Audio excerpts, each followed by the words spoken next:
It was just a divine confirmation. Yeah. And it also just shows like the power of manifestation. Because manifestation can also be negative. It's not just positive.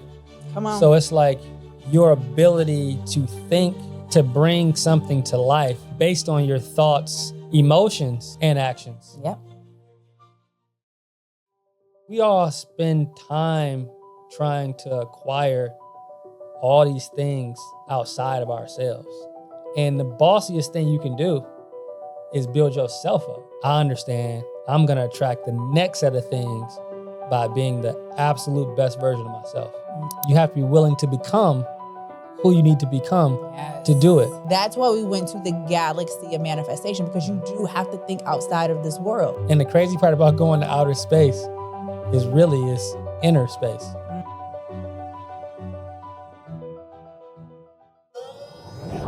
It's a journey worth traveling, your space for raw conversations and soulful insights around life's journey.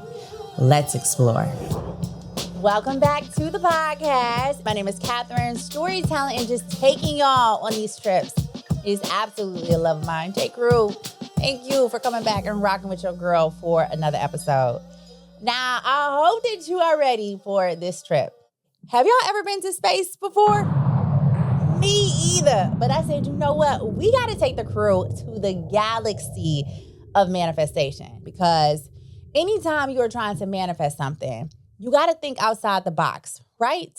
Like you got to think outside of this world.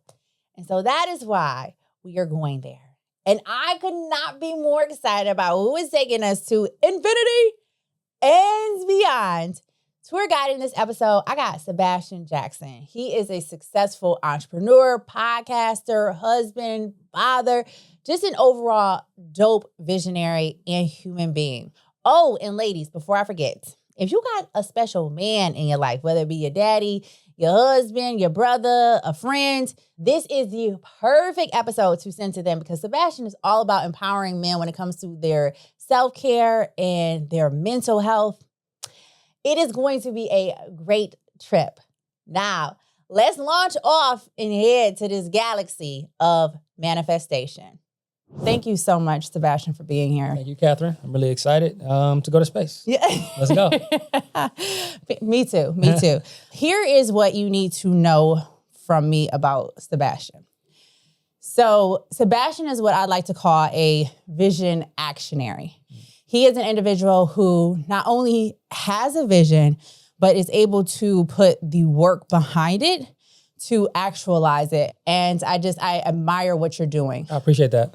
When I was preparing for this trip, you know, what actually like hit my spirit was that you are also like a good steward. A good steward. The way that your heart is like postured, it's always postured in a way of like, how can I serve?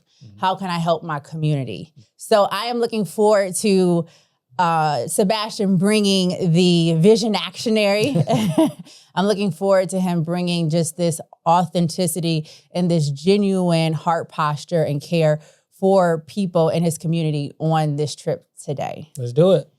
So I'm going to kick things off with, who is Sebastian? Yeah. I think you're absolutely right when you say the majority of what I do is based on impact and giving. Mm-hmm. I think when I think about my purpose and I explain finding purpose for folks, it's not as much about like doing what you love all the time. Mm-hmm. Sometimes it's trying to eradicate what you hate, right? What makes you really frustrated. And so for me, I identified as an entrepreneur for a long time. And I still do identify as an entrepreneur. But really, I think I'm a creator of wealth, period. And it's not, it can't just be for me. It has to be, me helping others, achieve that as well. So I think for me, I'm somebody that, to your point, has a vision and figures out how to execute that. I would say, simply put, I'm a bit of a visionary. Yeah. So this is how I knew this was going to be a good trip. This is how I knew it was going to be a good trip because of the genesis of this whole situation. Yeah. So just a little bit of backstory. So me and Sebastian, we've been knowing each other for quite a while, right? And one of our last encounters was when you walked me into your barbershop and you were building it out, I think, at the time. Yep. And you walked me through like what that vision was going to look like, right? So now I'm in this podcasting space, and we were preparing to like, you know, go on these different trips. At this particular time, like me and you, like we haven't talked in a couple of years, right? And so I'm preparing for like what I want these trips to look like. And I knew that I wanted to do a trip on manifestation.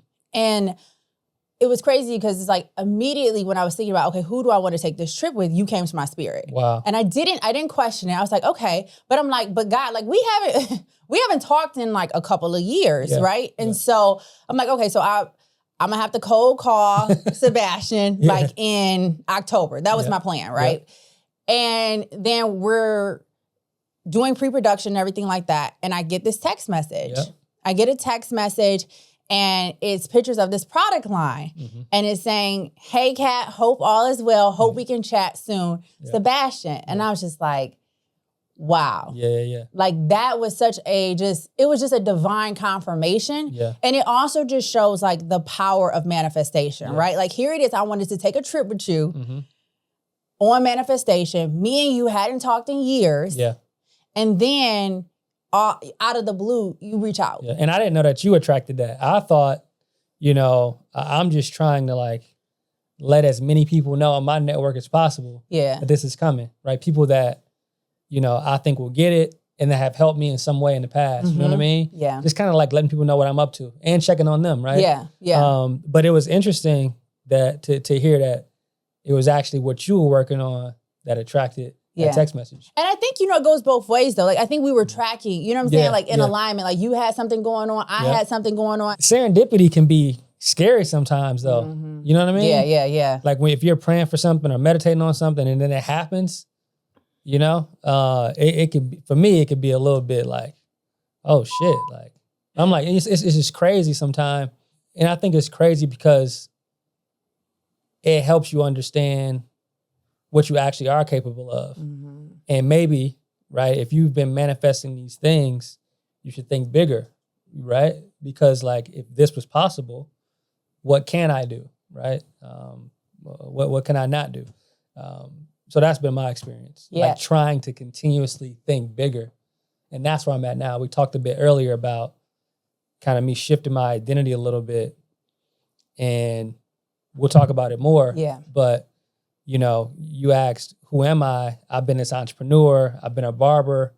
I built this business, you know, to over $1 million in revenue, you know, over the last 13 years. Congratulations on all that. Thank you. But I think like, you know, I've hired a ton of people. I've had to let people go.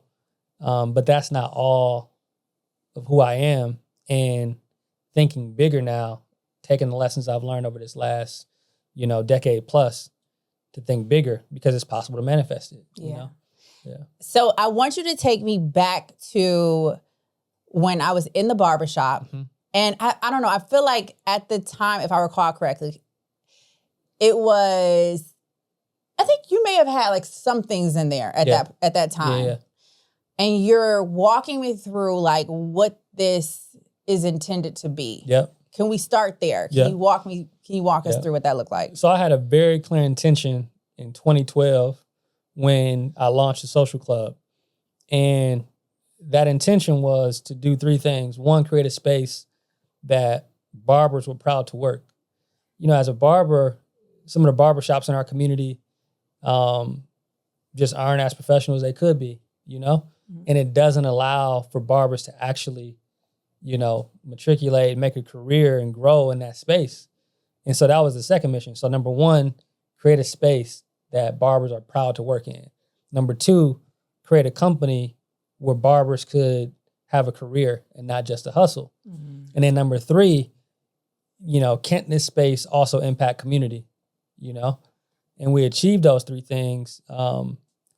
But when I walked you through, it didn't look how it looks now. So I had this vision of what it could look like. And I just started where I was. It was like, I know how to paint. Let me get some paint. Let me find these chairs on, Craigslist. And we started with like $27,000. So, and it was very difficult to get that shop open. So when you came to see it, that was after like 12 to 18 months of work and getting told no 3 or 4 times by Wayne State, who owns the building that we rented from. And so I had written 3 business plans. They turned them all down. Wow. I had saved a couple of dollars. They didn't take it serious. And so it took a 4th business plan and about $20,000 to finally convince them that I was the right entrepreneur to open up this barbershop on campus because the previous one had closed. And so after saving $20,000 and after writing the 4th business plan and after talking to about 10 customers saying, hey, I'm about to open my own barbershop. Can you pay $700 for the year? I raised another $7,000. That was at $27,000 to get it open. But that obviously wasn't enough to execute the vision that I had in my head. Sure. But it was enough to get started. It was enough to get started. And I look like you meet yourself where you are, Yeah. and you know, like, this is where I'm starting. Mm-hmm. We got a lot more to do, Mm-hmm. and we got a lot further to go, but this is where we're starting. And I think that's like the biggest thing. Like, so many times, like, we're often chasing, like, for me, you try to chase perfection. Mm-hmm. And it's like you have like this really big and grand idea, and I think it's important to kind of scale things, Mm-hmm. right, to a point where it's manageable. Yeah. I think that's one of like the things that I've in this whole process, coming from like that high production industry. It was really, it was a whole thing of like, okay, so we got to really kind of scale this. If the way you want to shoot and how consistent you want to be with this, you're going to have to scale it down. Yeah. But that whole scaling process, like, especially if you have this particular vision, like, that's, what I'm saying? It's not always easy to get behind that. Right. Yeah. And a huge part of manifestation, I think one of the key ingredients to manifestation is actually patience. Mm. And it's taken me 13 years to learn patience. It's like I had to have patience to learn patience. Yeah. Yeah. But yeah, because I wanted to do everything at the beginning, which is why it's taken this long, or a part of the reason it's taking this long to get to this next step. I think that's money. It's like just giving yourself grace, Mm-hmm. And like you said, having patience, because let patience have its perfect work, right? Mm-hmm. J. Crew, if you are enjoying this trip and you have not already, I would love for you to like and subscribe so that you never miss a trip and we can continue to grow our community. Now, back to this trip. I want to go back to your vision, and you talked about the importance of like community. Why was that so important to you? Well, I think barbershops have always been community bastions. You know what I mean? Like, that's the nexus of the community. Barbershops, salons, so on and so forth. And especially in the Black community, you know what I mean? And I think it was a responsibility that I saw to hold space for men to self-care. Like, we need it. Mm. You know what I mean? We need it a lot. And why y'all think y'all don't prioritize that? why don't Black men prioritize self-care? Yeah. I think a couple things. One, when we look at like physical care and going to the doctor and things like that, there's a huge mistrust between our community, and healthcare. We've seen Tuskegee experiments, so on and so forth, and we've been exploited as a people and tested and used as guinea pigs. And I think that has led to some mistrust. And I think if you look at the Tuskegee experiments and the data, it'll show you the closer that folks live to Tuskegee, the less trust they have for the healthcare system. Mm-hmm. So I think that's one. I think number two, we've not been given the space to take care of our mental health and our emotional well-being like that, because you've got to be masculine. And I think gender roles have shifted a little bit. I think that this new generation has made it okay, to be okay. Yeah. And to, take care of your own well-being. Yeah. And I think, social media has helped a little bit. I mean, it's a double-edged sword, but I think it's starting to be normalized to see men give the tools and talk about, our issues. Yeah. And I think in the barbershop, it was one of the only places where, men could kind of let their hair down and feel seen and feel heard, But barbers aren't wellness practitioners necessarily. We're not like licensed Therapists and everything like that. You know what I mean? And so, you take on a lot of that burden from the client, but then that's on you now. You're holding all that. Damn. So then where do you go? What do you do? Yeah. What do you do? I talk to other folks. I also do therapy, Okay. I love that. But for a long time I didn't, I made excuses about how hard it was to find a therapist, so on and so forth. But I think, therapy is one part of it, but it's also exercise. It's also eating properly. It's also these other things, Right. That help Holistically with being your holistic fit. wellness. Yeah, absolutely.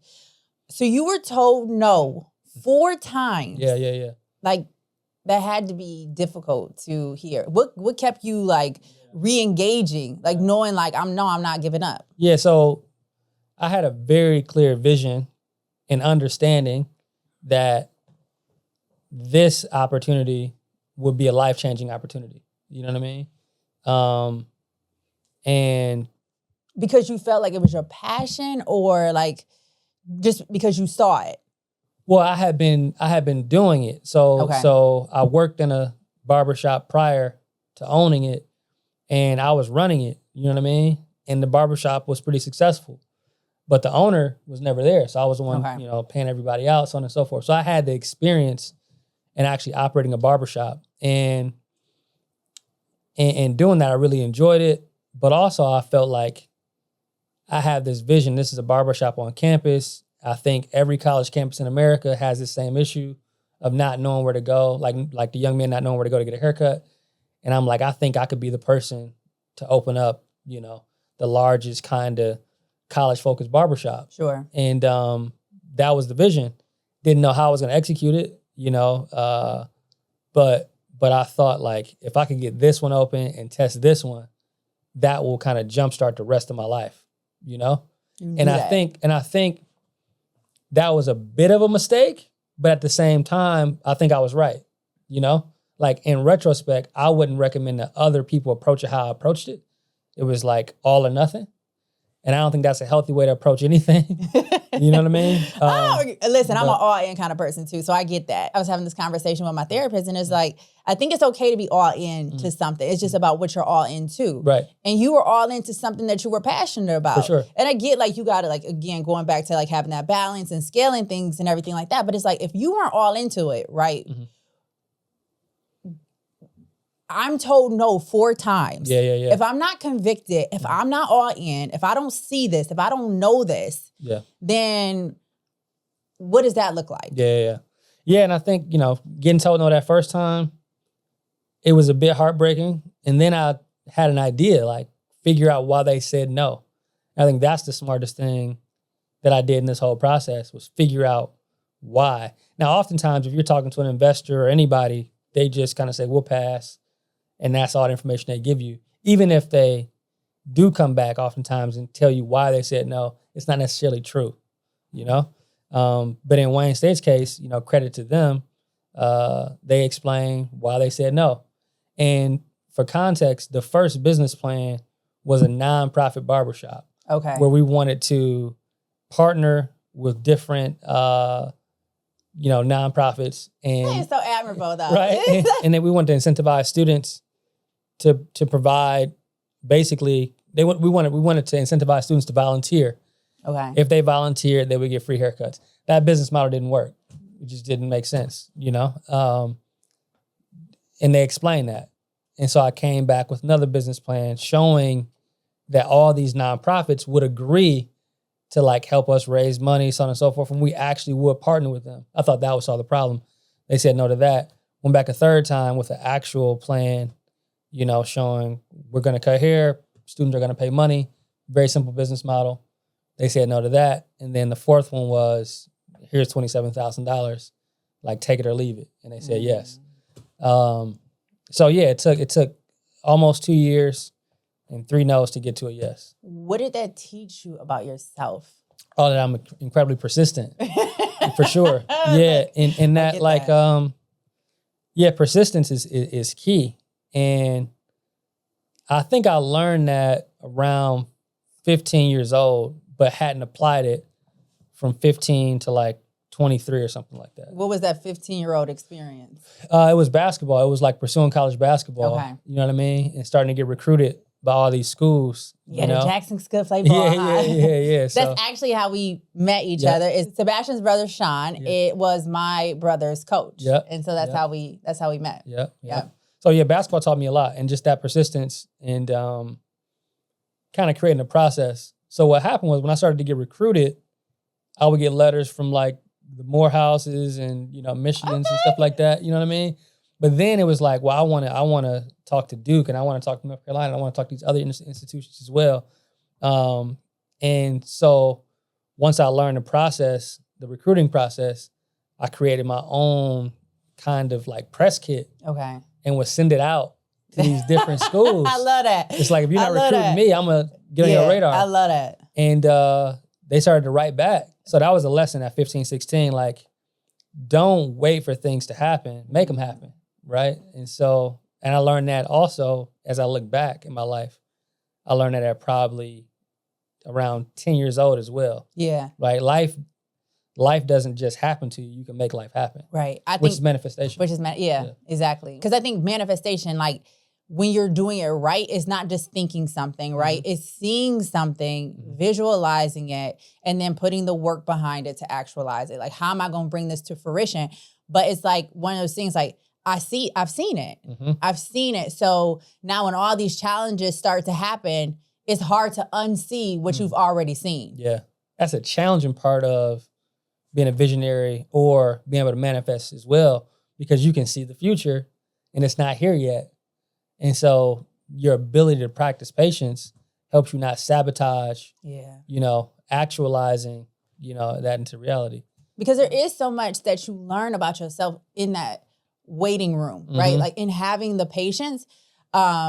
Sometimes we're not ready, you know, and I so there's been times where I'm like literally waiting on something. I'm like, God, like, when is this going to happen? Yeah. And then I realized, okay, well, if he would have gave it to you in that season or at that moment, you really wouldn't have been ready. Yeah. And so what I find to be very helpful for me is like, if I'm waiting for something, it's like, okay, there's something that you should be building. There's something that you should be doing so that when it comes, like, you Gucci. Like you're off to the races. Yeah, manifestation to me, and I think you definitely I think we're on the same page there, right? Your ability, and because manifestation can also be negative. It's not just positive. Come on. So it's like your ability to think. It's an ability to bring something to life based on your thoughts, emotions, and actions. Yep. And so you can attract something emotionally that's terrible for you. You can attract doom, you know, based on your thoughts and based on poor action. So it goes both ways. It definitely goes both ways. So we'll explore there real quick. Because you've already hit on it in terms of like manifestation. It goes both ways. The law of attraction, you know what I'm saying? It goes both ways. We could be attracting great things and we can be attracting things that don't serve us. So for you, like, how have you been intentional about trying to just obviously stay the course and attract things that do serve you, manifest good things, and avoiding the pitfalls of manifesting bad things? Yeah, so I think a lot of manifesting bad things are rooted in fear. And, you know, the good things to me are rooted in giving, which is why I think a lot of what I do foundationally is built on that. Yeah. Because that's how I know it's right. Yeah. You know what I mean? I wish I could be a little bit more discerning. You know, I think that's more y'all gift, you know, as women. But I think for me, it's tough to see sometimes. And so I try to like root it in good or root it in giving. And then I'll understand like this feels right. Yeah. Because then my emotions can get attached to it, you know? But I mean, at the end of the day, it's like you reap what you sow, right? Mm-hmm. And so it's like, you know what? I understand having like that giving heart because I am a giver. Like the entire podcast, it's all about giving to create this community to support other people on their journey. So like that's what the content is. That's what the podcast is. What the platform is all about. So I definitely understand. Like my heart is continuously postured in this way of just giving. Yep. But and you know, and sometimes you know what I'm saying, you gotta be mindful of who you're giving to and how much you're giving, and if you're giving enough to yourself when you talk about self-care and everything like that. Yeah. But what I know we can always fall back on is that we reap what we sow. Yeah. So you know, like I'm giving, I'm good. Mm-hmm. Yeah, and I think another way to put it is like, for me, is like making sure it's actually solving a problem, and it's not just based on my idea or what I think is good. You know what I mean? It's trying to like give a solution. It's not always like giving money or giving information or giving. Sometimes it could cost a lot. Yeah, right? Our haircuts do cost a lot today, but we're also what the giving haircuts cost not for me. I mean, so in America right now, the average haircut is $59. Ours is between like $60 and $95. Yeah, that's what I heard. You know what I'm saying? I was like, woo! Yeah. I was having a conversation with a close friend of mine. In Chicago, they had 100. Yeah, for I'm sure. Like, you had a. I'm like, For you. That's how much. Yeah. But then you got to just figure out like inside of that, like what value can we create beyond that haircut? And I think that's what we have. You know, service over 15,000 people. You know, because it's more than a barbershop. How does that make you feel saying that? You know, like you took me in a space where at the time y'all hadn't cut no hair, right? And now you're able to say we've serviced over 15,000 people. How does it make me feel? Yeah. I haven't thought about that. Let me think about it real quick. quick. Go ahead. I'll give you a little moment. A part of it makes me proud. Yeah, I think proud. I think if I give myself the credit that I deserve, give it to yourself. If I had some sounds right now, I'd be giving you like air horns and all kinds of stuff. Yeah, I think I built something that's really impacted people's lives, not only from an employee perspective, but from a customer perspective. Yeah. And so, I'm proud of that. That we created a space that's like provided people jobs. A lot of people jobs. A lot of people opportunity. A lot of people have gone on to open their own barbershops. You know what I mean? So yeah, it's dope, and I'm proud of that. And I think I can finally also let it go. You know what I'm saying? How does that feel? It feels powerful. You know what I mean? It feels powerful, and it feels peaceful, and it feels like. And when I say let it go, I mean we are not what we do. You know what I'm saying? Yeah. And my homie says it so eloquently. John Henry, he says, "I learned to decouple that which I do from that which I am." And so that's how it makes me feel. It makes me feel like I'm more. Yeah. So what you're saying is like in detaching yourself from that, like you have been able to find so much value and power in just that detachment and being able to like let that go. But then also being able to reflect on everything that you built. And I think we talked about that earlier, just in terms of, you know, the control that you had in the beginning, right, of creating this vision, and the necessity though of needing to have a certain level of control, needing to go all in and to be all in, because it would not be what it is if you hadn't applied that all in, like, no, I gotta be here. Like 12 hours a day, 15 hours a day. They came there because of something that you decided to do, because you decided, even after being told 3 times, no, I'm going to figure this out. Yeah. If you didn't have like that all in type of mindset, I'm sure you would have, you know what I'm saying, given up short of the glory. For sure.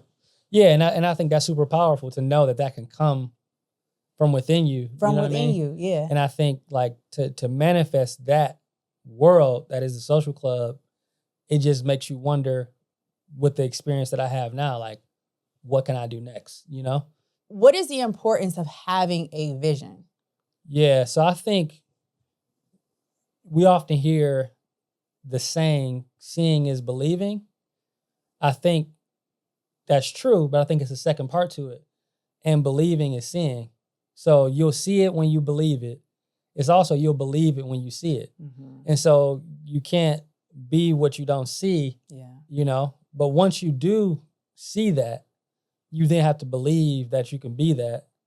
And then, you know, you work toward achieving that. And I think the importance of having a vision is just that. You have to know what you're aiming at, you know? Otherwise, you know, you'll just be moving with no direction.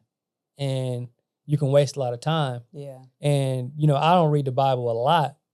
I'm not too spiritual. Maybe you can help me out here a little bit. I don't know if you do or not, but I do, but I'm okay. Let's try it. But this story of the Israelites supposed to take, you know, being on a 2 week, what should have taken 2 weeks, end up taking 40 years. Is that right? Yeah. So to me, that says it. Mm-hmm. What could take 3 years could take 20 if you're not actually focused. Mm-hmm. So you could have, you know, a gift, you can be passionate about something, but if you're not like intentional and trying to become skilled at it and being focused and having that clear vision, you can try this and this and this, and it could just take longer than it should take. And the folks that are going to be impacted by your gift, your passion, your purpose, you know, your responsibility to manifest this, those people could suffer based on your lack of focus. Yeah. So it's a responsibility to be a visionary. How are you staying the course? Working on myself and trying not to be distracted and constantly focus on self-improvement. You know, there's this Japanese phrase called Kaizen. Kaizen, okay. And it's continuous self-improvement, you know? We Kaizening, y'all. Straight up. You know, it's like, okay, when you improve self, then you get more clarity on the vision and you're getting closer to it. And so as you continue to get closer and you continue to get more understanding, you continue to improve. Now, at the same time, you know, you do want to extend yourself grace and you do want to express gratitude, you know, but it's an ongoing process. Yeah. And so I think that's how I stay the course. I definitely get off course, you know, and how do you get yourself back on? Going back to the thing, like finding those wellness practices. Okay. For me right now, it's like the gym. Okay. If anything, like what should we doing at the gym? I mean, what does that look like? I'm in there 6 days a week. You know what I mean? 6 days. Okay. For me, it was running for a little bit. Okay. But you know, I've never used the gym, you know, to like challenge myself. Okay.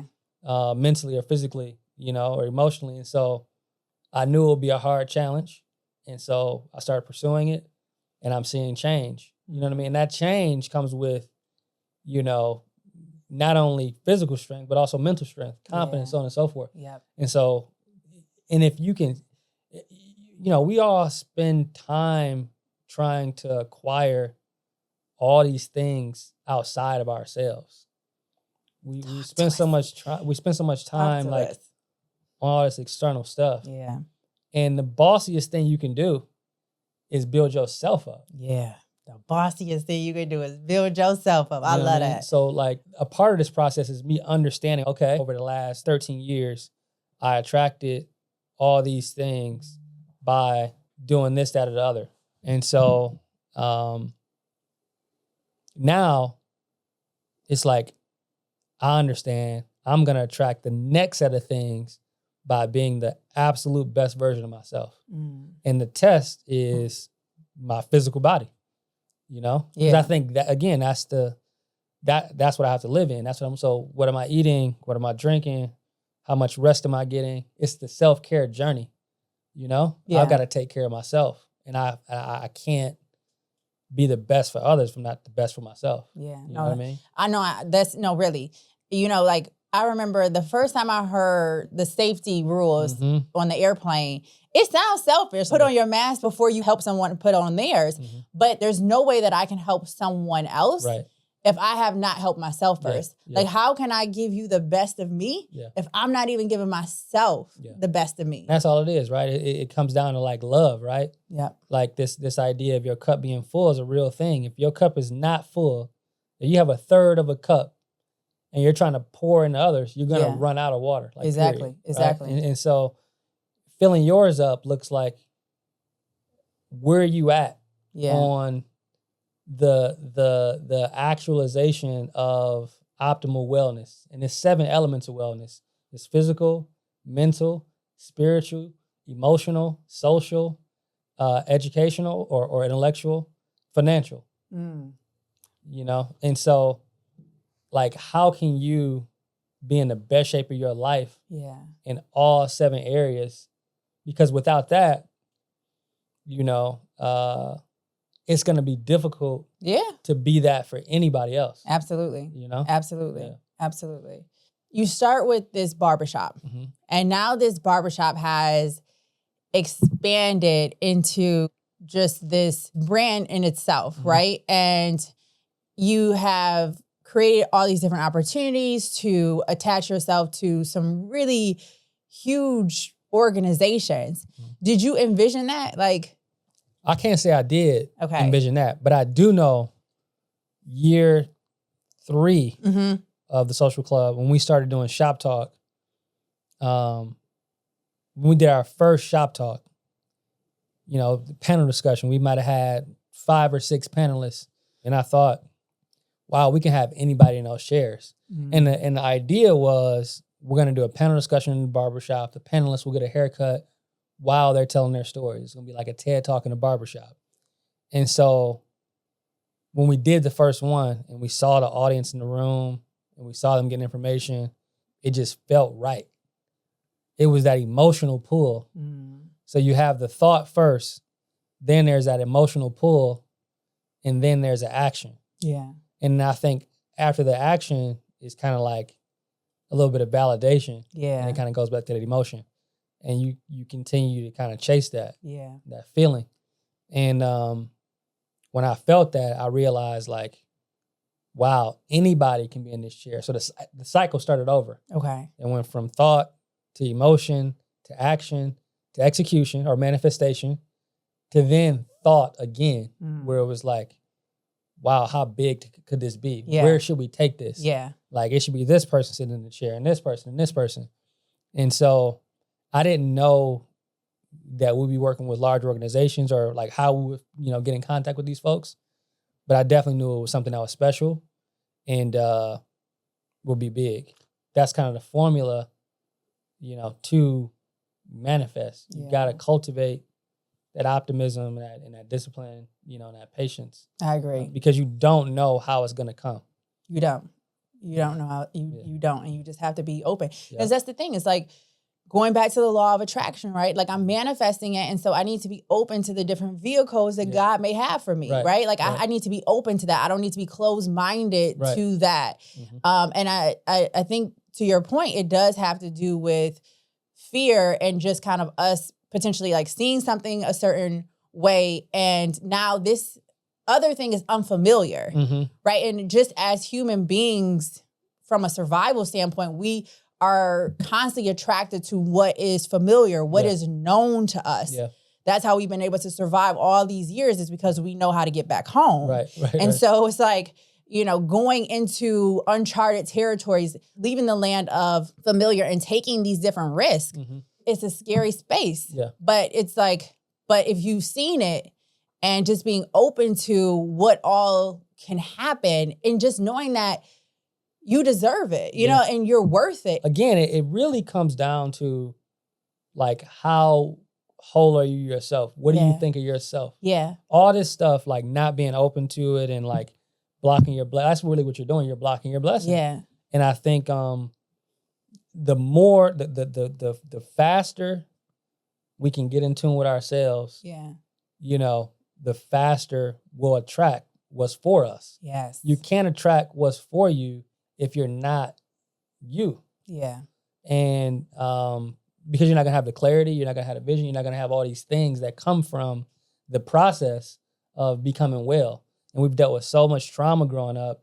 You have to you have to shed all that stuff, you know? And until you shed all that, you're gonna constantly attract things or miss things that you are attracting. Sure. You know, so I think, you know, a lot of what I've been able to do has shown me my potential. Yeah. But I think I've done a lot of what I've done under traumatic circumstances. So that's the understanding that I have now. It's like, wow, if I was able to do that, if I was able to manifest all of that in the state that I'm in, what can I do when I'm fully healthy? Yeah. You know what I'm saying? Yeah. Yeah. And so this idea of fear, my relationship with fear now is do it anyway. Do it anyway. Right? Do it anyway. I love that. So, you know, and that's courage. Do it anyway. You know? Yep. That's just being courageous. So Yeah. you can have fear, but don't be crippled by it. Don't stop taking action.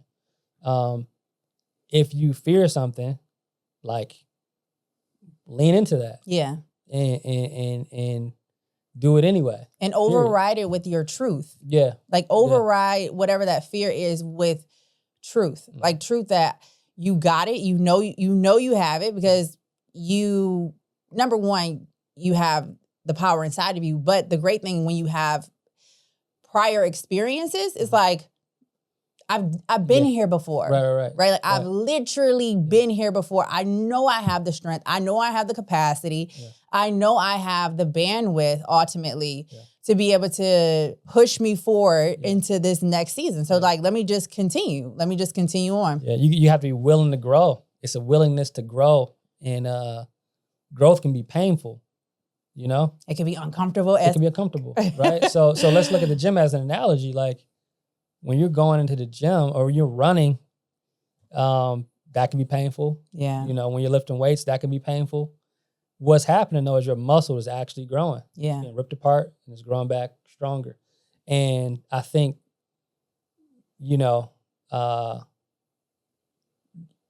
lot of us don't want to experience that. No, we think we feel discomfort and we are trying to figure out the quickest way, you know, and I get it. Like, you know, it's this fight or flight kind of response that our body is, that's how we've been able to survive. It's like, okay, if we're feeling unsafe, if we're in an uncomfortable situation, how am I going to get out of here so that I can survive? Right. But I think what we have to know is like, you need to lean into that discomfort because like your physical body is saying, get out of here. And so at that point now I have to be really conscious and really mindful and say, no, I am going to stay in this discomfort until it's comfortable. Like that was like my biggest revelation in India. It was like, no. We are going to master the art of not giving a fuck. Like that's what we about to do, you know? And like in that, I was able to gain the greatest amount of power, you know, within myself is because I learned how to become comfortable in very uncomfortable situations. Yeah, that's it. And so like, back to your point, it's like, it's all about the narrative. Like when I'm bumped up with this fear, it's all about the narrative. It's that I'm telling myself, right? Like it's all about my perception of it. If I'm able to combat that with truth, if I'm able to say, no, like, okay, it's discomfort, but that's okay. Yeah. And to your point, I'm just going to lean into it. Yeah, I'm Gucci. Yeah. And sometimes, you know, when you take that first action, some of that fear subsides. Yeah, for sure. When you're experiencing anxiety or procrastination, this and other, you send that first email or make that first phone call. It wasn't that bad. It's not that bad. You know what I mean? And it starts to subside. It was not that bad. But like to your point about the gym, like you have to have resistance to be able to build strength, right? Like I go in there with them 5-pound weights. I'm not going to build as much muscle if I went in there and now I'm working with 25-pound weights, right? Like my muscle mass is going to expand at a more rapid rate because of that resistance that's ultimately building that strength. Yeah, and it's also about consistency. Yes. Right? So when you take action, you got to do it consistently over a very long period of time, you know, and be comfortable with being patient. That's your all-in characteristic, though. That's you know what I'm saying? Like that persistency, that's what I'm saying. Like, I understand, like, and what got you here won't get you there. So yes, we have to be also like evolving in terms of our personal development and everything like that, and seeing like, okay, here I should have had, you know, like a little bit more patience, or now I can be able to relinquish more control. But it is that all in that again, like got you to this point. But I think it's where the comma comes in and is like, yep, but what got me here isn't going to get me there. And I recognize that. And that's huge because a lot of people like, if you don't evolve, you will dissolve. And a lot of people are just like, they're like, oh, well, this is the thing that worked for me in this season. So they're constantly doing the same shit. And it's just like, yeah, but that doesn't necessarily mean that's what's going to get you to the next level. Right. And so I think that that's huge. Like you recognize that. Like, okay, here's some of the things that in this next season I want to do differently. That's like, that's money. Yeah. So what are we manifesting in this next season? Yeah, so... what it look like? So for me personally, I want to be in the best shape of my life by 40.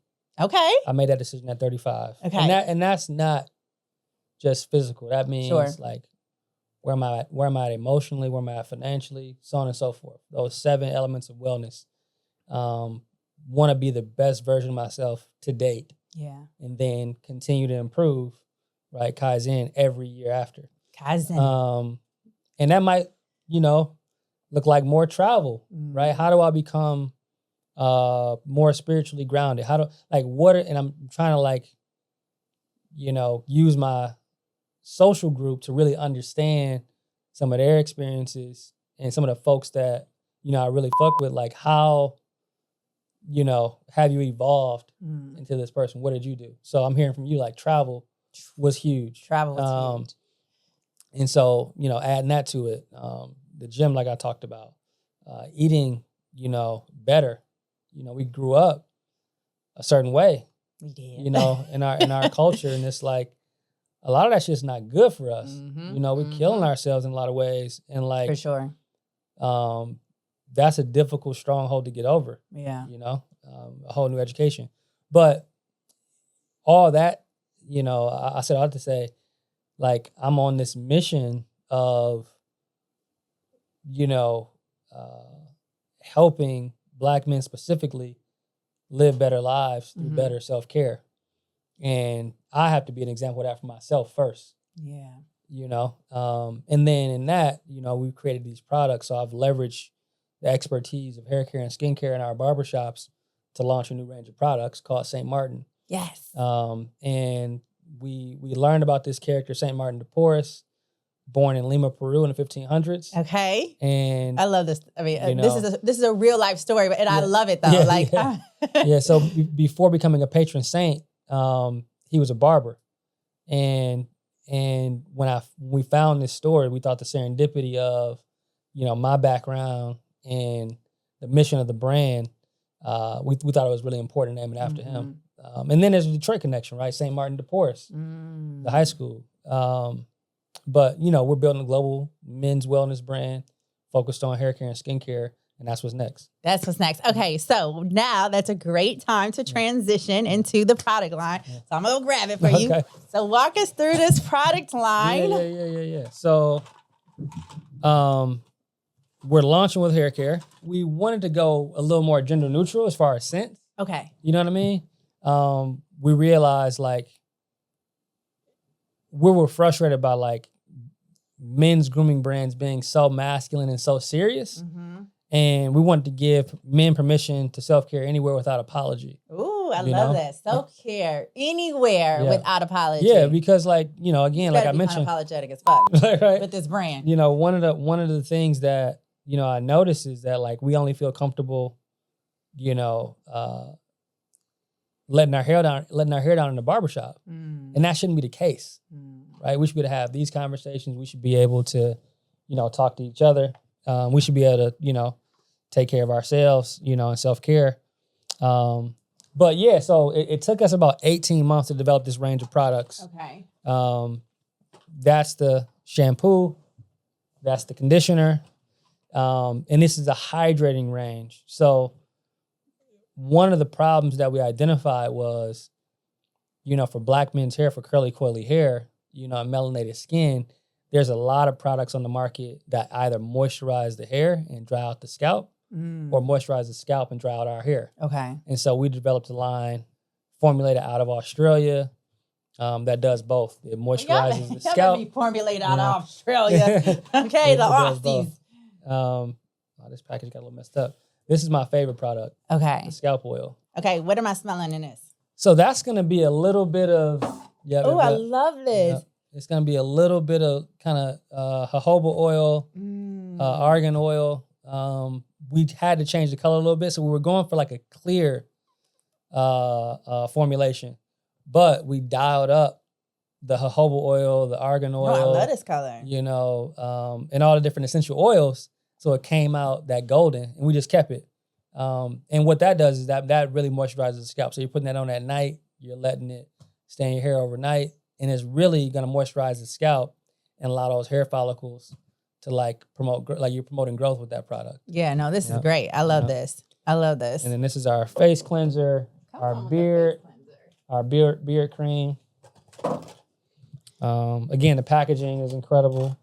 It is. And then when you sent it over to me, I was like, damn, this is so dope. Thank you. And then these are our face products. So you got the moisturizer, the hair cream, and the face mask. Oh. And you can see in the design how much care we put into it. Yeah. Just with the ombre packaging and different colors, and it doesn't feel like your traditional men's grooming brand. Yeah, we want it to be more prestige, more elevated. That's what I'm gonna say. It definitely it looks luxe. Thank you. Yeah. And we're getting there. It's been a minute, but y'all here. But y'all exactly, because that's what the journey is. It's a whole process. Okay, so I'm smelling all these amazing products, and so I want you to tell me, since we manifesting, what are we manifesting for the brand? Yeah, so I think that ultimately the vision is to make sure that we're providing an opportunity for Black men to be our best selves, so that we can be our best selves for others. Yeah. And in order to do that, it starts with these products, but that's just the business model, right? We've got to sell products to make money, to then create impact and galvanize our community, to care for self, but I think we've used our barbershops already to bring community together and things like that. I think for this, we've got some really interesting retail concepts attached to it. We've got some interesting partners that, are interested in getting involved. And I can't speak on too much of it right now, but just know it's some good shit coming. It's a lot of amazing things coming. And I want to kind of read the manifesto if I can. Yes, no, please, please read us this manifesto. I think this kind of talks about what St. Martin is all about. Yeah. And even the back of the packaging talks about it a little bit. It says, in a world flooded with wellness options, we're cutting through the noise. St. Martin is more than a product line. It's a call for collective healing. Our bold vision for the self-care and restoration of Black men is a reminder to all that our well-beings are intimately connected, that as our family prospers, we prosper. So I love that. So I'm going to find this manifesto. But as you're finding, I just want to say, I love the fact that I love what you're building around this product, right? Because it's not just product for product's sake. Right. The intentionality that you have with this product line, the community, everything that you want to extend to Black men all men, but but Black men specifically in terms of just prioritizing their well-being. And I think that's bold. I think it's a bold vision, because I think we often hear brands, this brand is for people of color. This brand is for men of color. This is blah, blah, blah. And I think we were intentional about like saying Black men, because it's just not said. We want to be very clear on who we're talking to. Yeah. Because brands are afraid to say it. Yeah. Yeah. Because maybe that investor's not interested as much anymore because they think this is a small market, so on and so forth. When in reality, only 5% of retail shelves carry Black-owned beauty brands that are for us.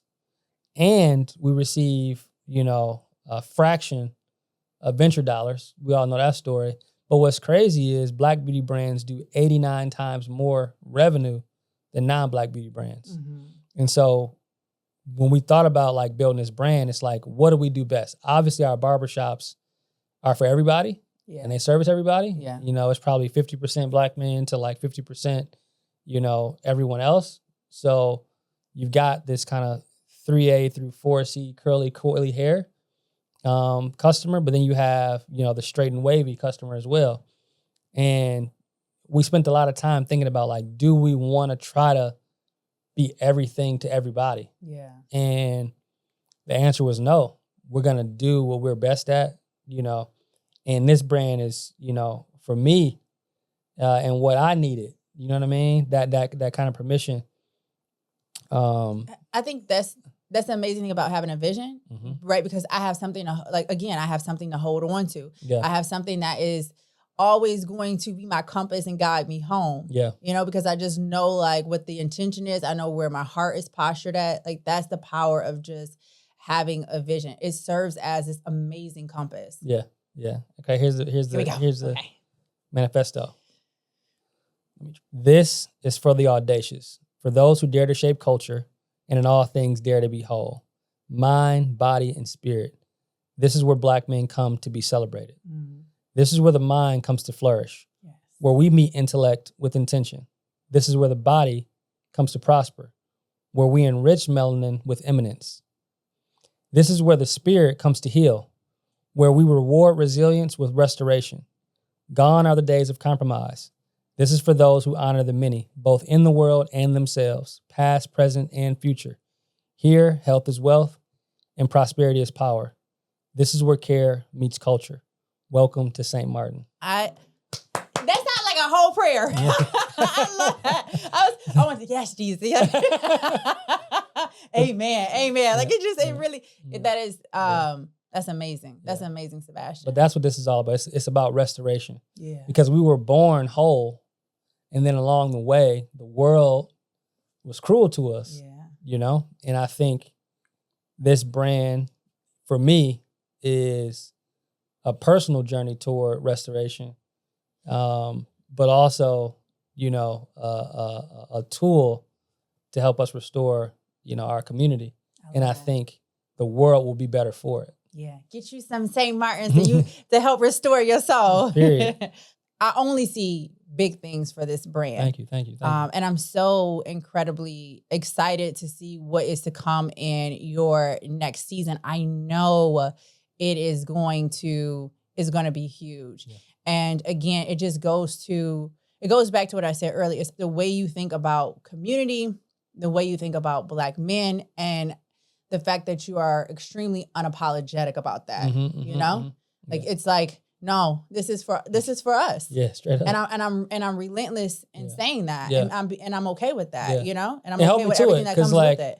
We're getting investor interest on and so forth. I'm locked in. Like I don't, I think we're gonna get to a point where we don't need any outside capital. But I think that's what changes it. Going back to the Chevrolet and the this and the that.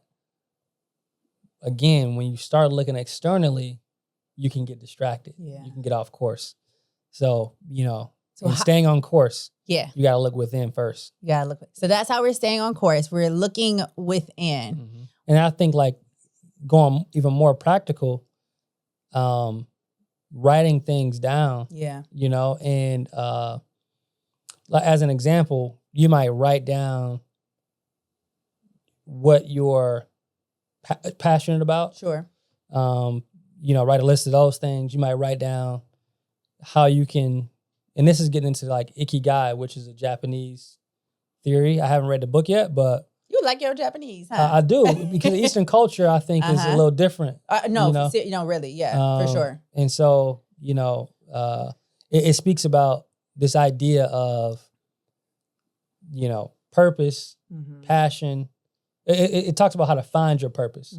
And it's a kind of the culmination of these 4 areas.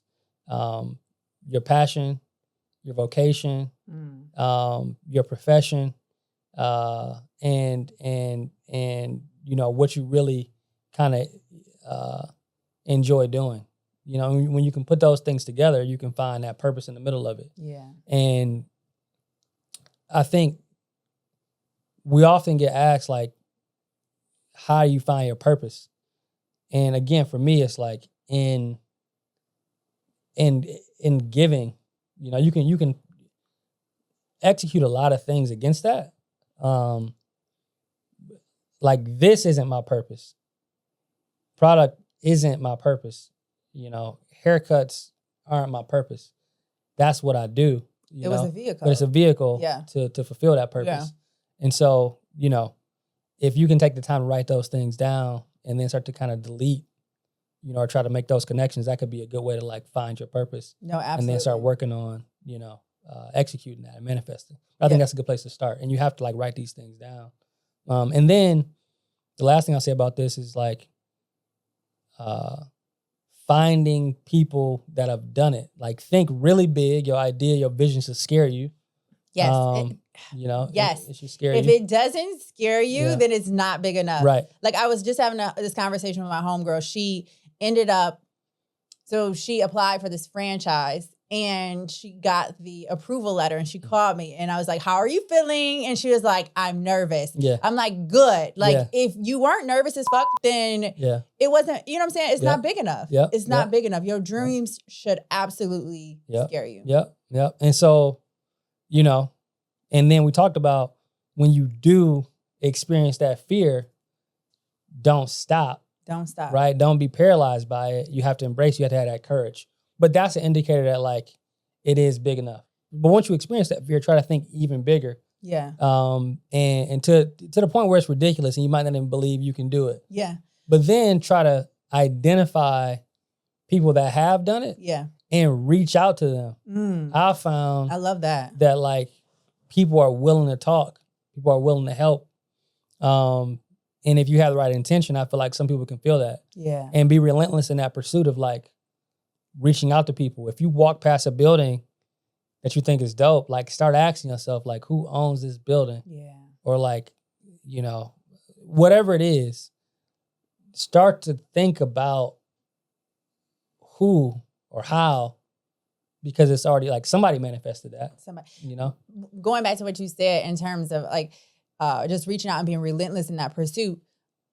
My pastor said, it's not what you expect, it's what you inspect. And so that is something you have to be relentless in that pursuit. You have to apply that determination. You have to apply that grit to it. Like, don't just expect something to happen. Like, that's not the power of manifestation. Just assuming. You have to be. Faith without works is dead, right? So like, you have to be putting in the work in order to be able to actualize, to be able to bring these things to fruition. And I think like that's just like, if I want anyone to get anything, it's like, understand having a vision is one thing, but you have to believe in yourself enough. You have to go inward, to your point, and understand like it's all inside of you. You just have to birth it. You're worth it. Actualize it. Yeah. I think one other thing to that point is like,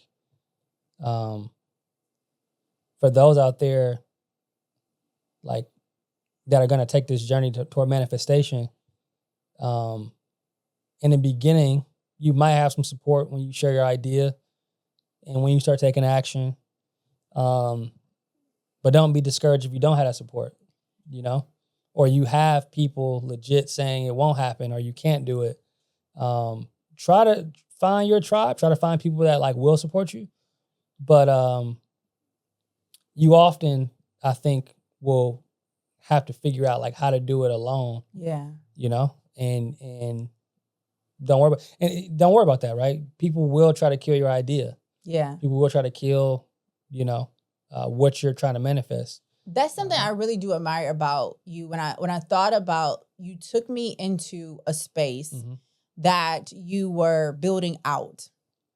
And a lot of people may not have done that because they are concerned with what that feedback sounds like, right? Like, is this person going to like it? Do they think it's going to be dope enough? And then if it's not, then how do you navigate that? Yeah, I think early on, I was really ignorant to like outside criticism.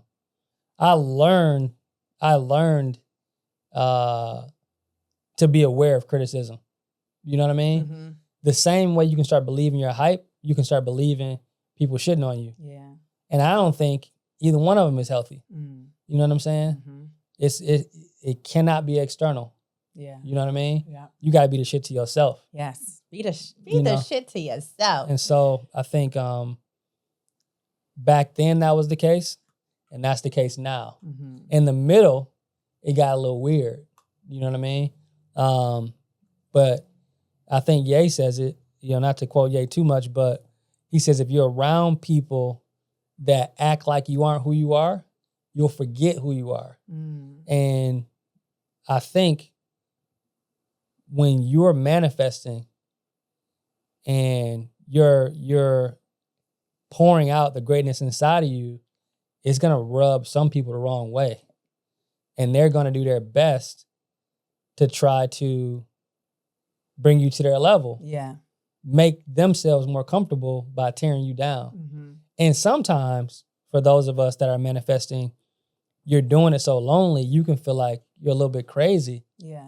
And you can start seeking outside validation to make sure you're not crazy. And I think, when that's the case, you're opening yourself up for a little bit of danger because again,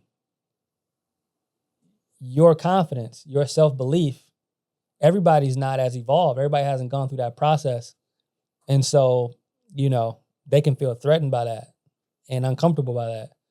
And what you don't want to do is you don't want to lessen yourself to make other people feel comfortable. Absolutely. And so in my kind of wilderness journey, I was doing that a lot.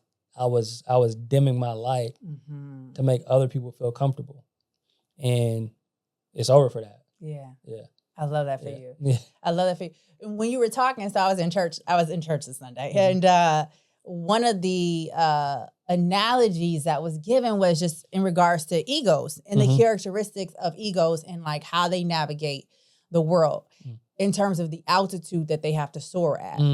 And they don't come down. Even when they go to catch their prey, they will come down to grab their prey, and then they'll bring their prey up to this certain level of altitude, knowing that that prey is not going to be able to withstand that altitude. Yep. And so it's like, I'm not gonna dim my light. I'm not gonna lessen myself. I'm not gonna dumb myself down for you. I'm going to bring you up to my level, and either you can handle it or you can't. But whatever way, like, I'm good. Yep. That's it. Yeah. So my next question, I'm gonna switch gears here a little bit. You have a beautiful marriage. What was you manifesting to get Gabby? I think it was a decision. People ask me that a lot, like, how did you know Gabby was the one, so on and so forth. And I used to say that my wife was better than who I thought she was or who I wanted her to be. Right? I think men sometimes can try to change women. And I think my 23-year-old self was like, oh, this young lady has potential, but if she did this, this, and this, or if she was more like me in these ways, she would be even better. Or she could be. But once I really got to know her, she was better than that. Right? So I could have actually been holding her back with my vision of her.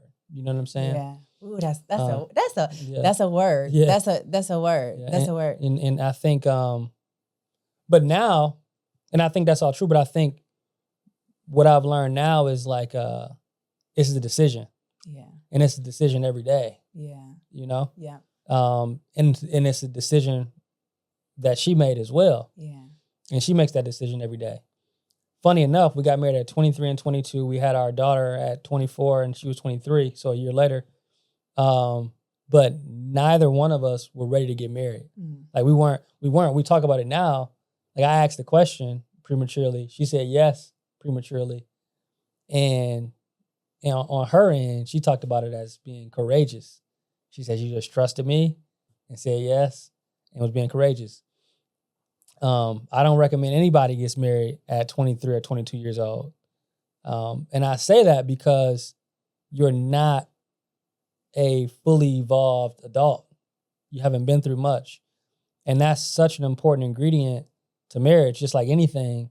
You have to know who you are and be comfortable with who you are and love yourself a lot. Yeah. You know what I mean? Yeah. You have to have that cup as full as possible because self-love is the most important type of love. Yeah, for sure. You cannot love anybody else. And love is action. So how Love, can you... Please say it you know, again. Love is love is action. action. Yeah. People just be waking up like, oh, I should just feel this. No, it has to be activated. Like, what are you doing to activate that love? Yeah. And it's like, it's action and then it's action based on what they... how they want to be loved, not how you want to be loved. And I think we often love people how we want to be loved versus how they want or need to be loved. And if you don't love yourself enough, you can't give yourself, because that's what love is. It's giving of yourself. Yeah. And how can you act on that if you're not all the way there? So, we're manifesting now. Yeah. I think, my wife and I got lucky to, get married prematurely and then grow into one another. I think that's a beautiful thing is like, too, is because there is this, when you are so young, because you are still getting to understand yourself, to your point, there is this opportunity for y'all to grow apart. The blessing with your situation is that y'all decided we're going to grow together. Yep. Like, we're going to figure this the fuck out together. Yep. And you both also stayed the course in terms of who you were, who you are, right? Like you said, like, I thought that she was one way, but Gabby said, I am this way and I'm going to stay this way. And that's one of the reasons why you even love her the more is because she decided I am going to be intentional about just being the Gabby that I know that I am. Yeah. And I know that in doing that, he'll meet me where I am. Yeah. Yeah. And I think like in our case, it was definitely like her accepting me before I understood how to fully accept her. And I don't know if that's the case for more men than women in general. They say they say that women like mentally are like 10 years more mature than men. That makes sense because we're in year 13. And congratulations. I'm That's amazing. Thank you. But yeah, I think the manifestation was, I think she would be a good wife, but more importantly, I think I'll be a good husband to her. Then the emotion attached to it, right? Then the action of like starting to work together and starting to kind of behave as if we're married. But that's constantly evolving, right? It's that constant growth. And I think we're finally getting to a point where, we can kind of settle down because we got married, then had a kid, then started a business, then, bought a house and then sold a house, bought another house, had another kid. Now we're launching this. But this is actually going to be like the first time that we're building something that like we're both fully invested in, and it actually is going to be a lot. It's more intentional than anything else we've ever done. But I think that's so beautiful. Like having that partnership and that support is everything, right? Mhm. And so to have this person, I know you don't necessarily recommend getting married at 23, but the fact that you had someone who saw something inside of you Mhm. and was willing and wanted to support you and wanted to like encourage you to continue to be the Sebastian that she knew you were born to be, Mhm. having that, you don't have to be necessarily alone. Like you got a rider with you. Yeah, You for got sure. somebody in the passenger seat. You got Yeah. somebody in the cockpit with you. Like, it don't matter, babe. It's me and you against the Yeah, world. Like yeah. we about to figure this the fuck out. Yeah. That them investors don't want to invest. It's okay. Like we got each other. Yep. Yep. And that's dope to have, you know. It is. Not everybody has that, Sebastian. Yeah, that support is incredible. But I will say, like, the most important part of marriage, right, for the listeners is that, or any relationship, Mhm. don't bullshit yourself. You have to be whole. Mhm. Mhm. You know what I mean? Like, and I think our generation is doing that better. Maybe Gen Z, but I think our generation is like, we're taking our time now Yeah. to make those decisions. Because it's like,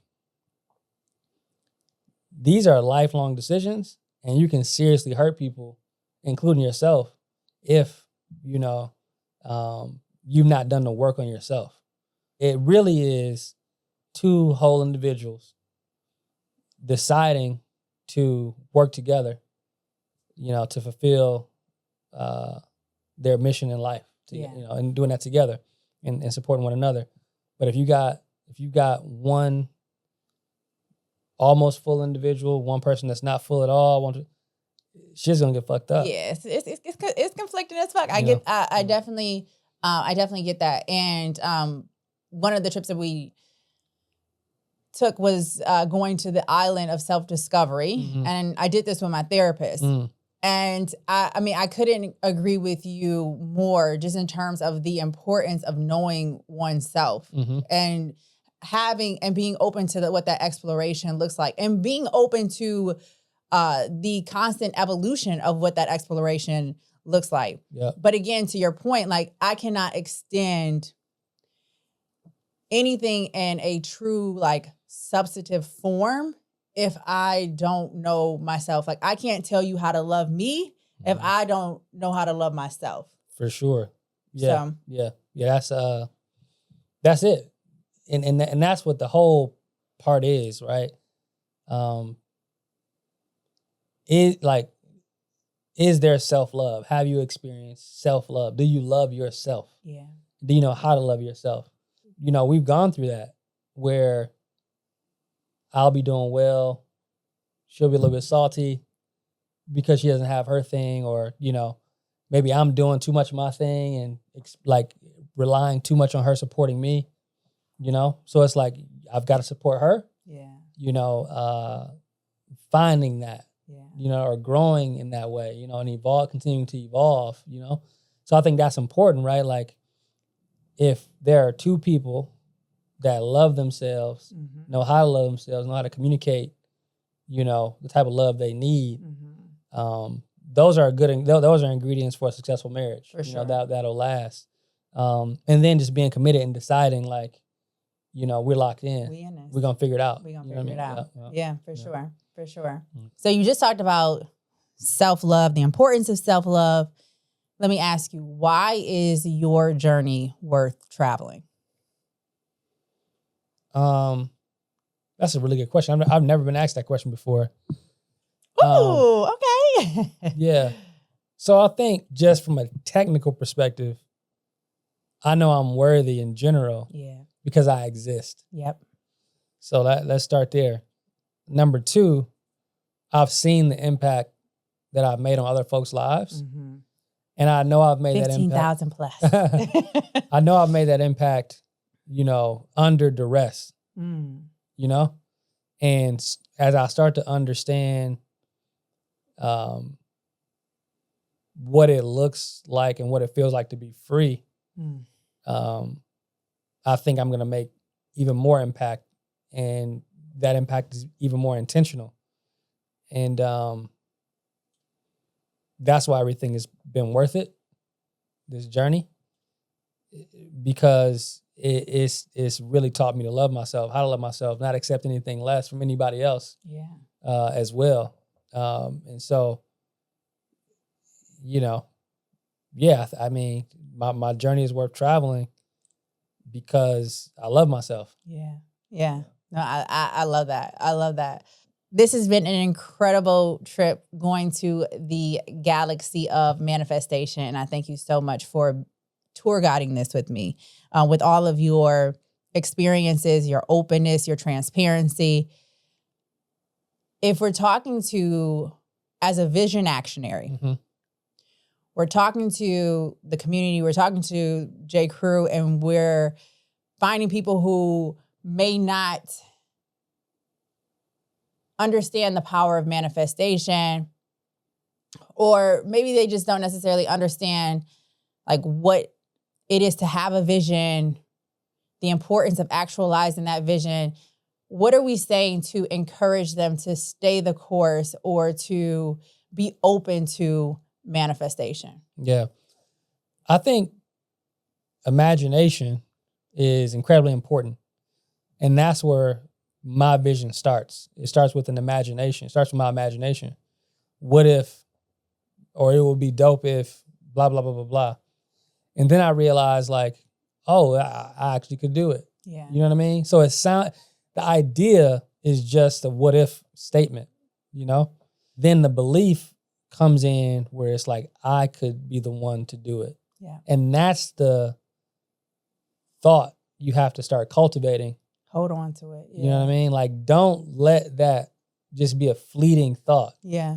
Have an imagination and then hold on to it and say, what if I did that thing? Yep. Now you have a vision, and if you say, what if I did that thing and it scares you a little bit, cool. Think just above that and then start to write things down. How can I do it? Who's done it before? Blah, blah, blah, blah. What needs to happen to do it? And the word of encouragement is this.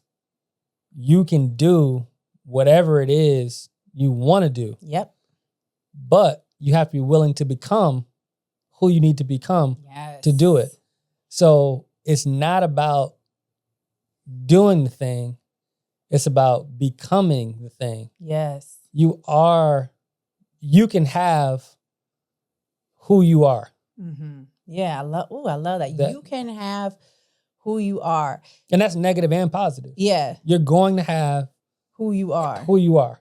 I love that. You are going to have who you are. And that's, so going back to your point in terms of imagination, like that's why we went to the galaxy of manifestation, because you do have to think outside of this world. Mm-hmm. And the crazy part about going to outer space is inner space. So yep, I love that. Go inside to go up. Go inside to go up. Yeah. No, I love that. Well, shoot, I hope y'all have enjoyed going to the galaxy of manifestation. I know I have. I'm so looking forward to everything that you have in this upcoming season. Tell us where we can find you at. Yeah, so on IG at Sebastian Sebastian WHO. And then we are stmartin.com. Y'all, these smell real good. Yeah, make sure you go to wearestmartin.com and make sure you support us and support yourself, more importantly. Yes. Get you some restoration. Straight up. Because you deserve it. That's what it is. You deserve it. Thank you so much. And J. Crew, until our next trip, peace and blessings. Thank you.